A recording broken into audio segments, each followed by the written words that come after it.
Hello friends, welcome to Sri kids TV. Tamil கதைகள் கழுதையும் நாயும். ஒரு அழகான கிராமத்துல குப்பன்ற ஒரு விவசாயி வாழ்ந்துட்டு வந்தாராம். அவர்கிட்ட 2 வளர்ப்பு பிராணிகள் இருந்ததாம். ஒன்னு கழுதை, இன்னொன்னு நாயாம். அந்த 2மே எப்பயுமே ஒற்றுமையா சந்தோஷமா இருந்ததாம். வழக்கம் போல காலையில எழுந்த குப்பன் தன் மனைவி கிட்ட, நான் சந்தைக்கு போய் கொஞ்சம் பொருள் எல்லாம் வித்துட்டு வரேன் அப்படின்னு சொல்லிட்டு கழுதையும் நாயையும் கூட்டிக்கிட்டு இங்கிருந்து சந்தைக்கு போனாராம். போகும் வழியில கழுதையானது அவரோட மூட்டைகளை சுமந்து கொண்டு வந்துச்சான். சந்தையில சுத்தி முத்தி அவரோட வேலையெல்லாம் முடிஞ்ச பிறகு கழுதையும் நாயையும் கூட்டிக்கிட்டு மறுபடியும் அவர் வீட்டுக்கு வந்தாராம். வீட்டுக்கு வந்ததுக்கு அப்புறமா கழுதைக்கும் நாய்க்கும் உணவளிச்சாராம். அதுக்கப்புறம் குப்பனும் உணவு சாப்பிட்டாராம். அதுக்கப்புறம் மனைவி கிட்ட சொல்லிட்டு வயலுக்கு சென்றாராம் குப்பன். கூடவே கழுதையும் நாயையும் கூட்டிட்டு போனாராம். குப்பன் எப்பயுமே நாயையும் கழுதையும் ஒன்னாவே நடத்துவாராம். ஏற்றத்தாழ்வே பார்த்தது இல்லையா. வயல்ல போய் எல்லா வேலையும் முடிச்ச குப்பன் ரொம்ப அசதியா இருந்ததுனால பக்கத்துல இருக்கிற ஒரு மரத்தடியில படுத்து தூங்கினாராம். அவர் கூடவே கழுதையும் தூங்கிடுச்சான். ஆனால் நாயோ காவ காத்துட்டு இருந்ததாம். அப்போ வயல் திடீர்னு சத்தம் கேட்கவும் நாய் கத்திச்சான். அந்த சவுண்டை கேட்ட குப்பன் எழுந்து பார்க்கும்போது வயல்ல 3 பன்னிங்க மெஞ்சிட்டு இருந்துதான். உடனே அந்த பன்னிகளை விரட்டுறதுக்காக குப்பன் போனாராம். அவர் கூடவே அவருடைய நாய் வந்து அந்த பன்னிகளை விரட்டி அடிச்சுதான். இதை பார்த்த குப்பனுக்கு ரொம்ப சந்தோஷமா ஆயிடுச்சான். மறுபடியும் 3 பேரும் சாயங்கால நேரத்துல வீட்டுக்கு வந்தாங்களாம். வீட்டுக்கு வந்த குப்பன் எப்பயும் கொடுக்குற உணவை விட அதிகமா நாய்க்கு கொடுத்தாராம். கழுதைக்கு எப்பயும் கொடுக்குற உணவே தான் கொடுத்தாராம். இதை பார்த்த கழுதைக்கு நாய் மேல பொறாம வந்துருச்சான். உடனே நாய்கிட்ட முறைச்சிக்கிச்சான். என்ன கழுதை, என்கிட்ட சரியா பேச மாட்டேற அப்படின்னு கேட்டுச்சான். அதுக்கு கழுதை ஒன்றும் இல்லைன்னு சொல்லி முறைச்சுதான். அதுக்கப்புறம் மறுநாள் காலையில குப்பன் வழக்கம் போலவே சந்தைக்கு காலையில போயிட்டு வந்து மறுபடியும் 2 பேரையும் கூட்டுக்கிட்டு வயலுக்கு போனாராம். அந்த இடத்துல வயல் வேலையெல்லாம் முடிச்சிட்டு மரத்தடியில படுத்து ஓய்வெடுத்தாராம். அப்போ நாய் மறுபடியும் கழுதை கிட்ட கேட்டுச்சான், ஏன் நண்பா என்கிட்ட சரியா பேச மாட்டேற அப்படின்னு சொல்லிட்டு. அதுக்கு எந்த பதில் சொல்லாத கழுதை திடீர்னு சத்தமா கத்துச்சான். அதை கேட்டதும் என்னமோ ஏதோன்னு சொல்லிட்டு குப்பன் எழுந்து வயலுக்கு ஓடினாராம். அங்க பார்த்தா யாரும் இல்லையாம்.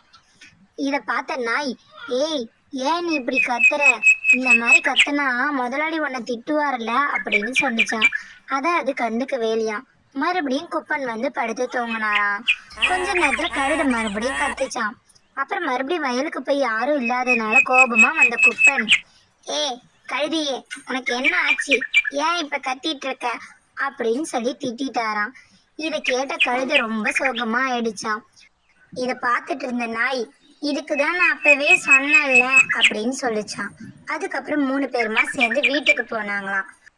குப்பன் கழுதியை பார்த்து இது மாதிரி கத்தக்கூடாது அப்படின்னு சொல்லிட்டு அதுக்கப்புறம் உணவளிச்சாராம். வழக்கம் போல நாய்க்கு 3 துண்டையும் கழுதைக்கு கொஞ்சமா புள்ளையும் கொடுத்தாராம். இதை பார்த்து அவங்க மனைவி வந்து என்ன ஆச்சுன்னு கேட்டாங்களாம். அதுக்கு குப்பன் வயல்ல நடந்ததெல்லாம் சொன்னாராம். சரி வாங்க சாப்பிடலாம் அப்படின்னு சொல்லிட்டு மனைவி உள்ள கூட்டிட்டு போனாங்களாம். அதுக்கப்புறம் மனைவி, ஏங்க உங்ககிட்ட ஒண்ணு கேட்கணும் அப்படின்னு கேட்டாங்களாம். என்ன கேளு அப்படின்னு சொன்னாராம் குப்பன். அப்ப மனைவி கேட்டாங்களாம், ஒருத்தருக்கு 2 பசங்க இருக்காங்க, ஒரு பையன் வீட்டு வேலையை செய்யறான், ஒரு பையன் காவல் காக்குறான், இதுல யார் சிறந்தவங்க அப்படின்னு கேட்டாங்க.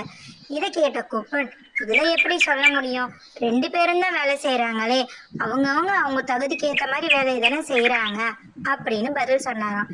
இதை கேட்ட மனைவி, இதுதானே கழுதையோட பிரச்சனை, கழுதையும் உங்களுக்கு சுமைகளை தூக்க உதவி செய்யுது, நாய் காவல் காக்க உதவி செய்யுது, ஆனா நீங்க நாய்க்கு அதிகமான உணவையும் கழுதைக்கு கொஞ்சமான உணவையும் கொடுக்கறதுனாலதான் கழுதை கொஞ்சம் கோபமா இருக்கு அப்படின்னு சொன்னானா. இப்பதான் குப்பனுக்கு தான் செஞ்ச தப்பு புரிஞ்சுதான். உடனே குப்பன் கழுதை கிட்ட போய் மன்னிப்பு கேட்டாராம். குப்பன் மன்னிப்பு கேட்டதுக்கு அப்புறம் தான் கழுதைக்கும் தெரிஞ்சுதான் தான் நாய் மேல பொறாமப்பட்டது ரொம்ப தப்புன்னு. அதனால நாய்கிட்ட மன்னிப்பு கேட்டுச்சான். மறுபடியும் 3 பேரும் ரொம்ப சந்தோஷமா இருந்தாங்களாம். அன்னையிலிருந்து கழுதை தன் பொதி சுமக்கிற வேலையும் சிறப்பாகவும் நாய் காவல் காக்கிற வேலையும் சிறப்பாக செஞ்சுது. அதே போல குப்பன் 2 பேரையும் சமமா நடத்தினாராம். கதையிலேருந்து நம்ம என்ன தெரிஞ்சுக்கிறோன்னா, நாயின் மீது பொறாமை கொண்ட கழுதையானது தப்பான செயல்கள்னால குப்பன் கிட்ட இருந்து திட்டு வாங்கிக்கிச்சு. குப்பனின் செயலே நாயின் மீது கழுதைக்கு பொறாமையை தூண்டியது. இத மனைவி மூலமா தெரிஞ்சுக்கிட்ட குப்பன் கழுதை கிட்ட மன்னிப்பு கேட்கிறாரு. அதுக்கப்புறம் கழுதையும் தான் பொறாமை கொண்டது எவ்வளவு தவறு என்று புரிந்து கொள்கிறது. நாயிடம் மன்னிப்பு கேட்ட கழுதை மீண்டும் தன் வாழ்க்கையை இனிதே தொடங்கியது. நம்மளும் கழுதை மாதிரி யார் மீதுனா பொறாமை கொண்டா நமக்கு தீய எண்ணங்கள் தான் விளையும். அதனால நம்ம யார் மீதும் பொறாமை கொள்ளாம நம்மளோட கடமைகளை நம்ம சிறப்பா செய்யணும். அப்பதான் நம்ம வாழ்க்கை இனிமையா அமையும். Thanks for watching our channel. Like, share and subscribe us.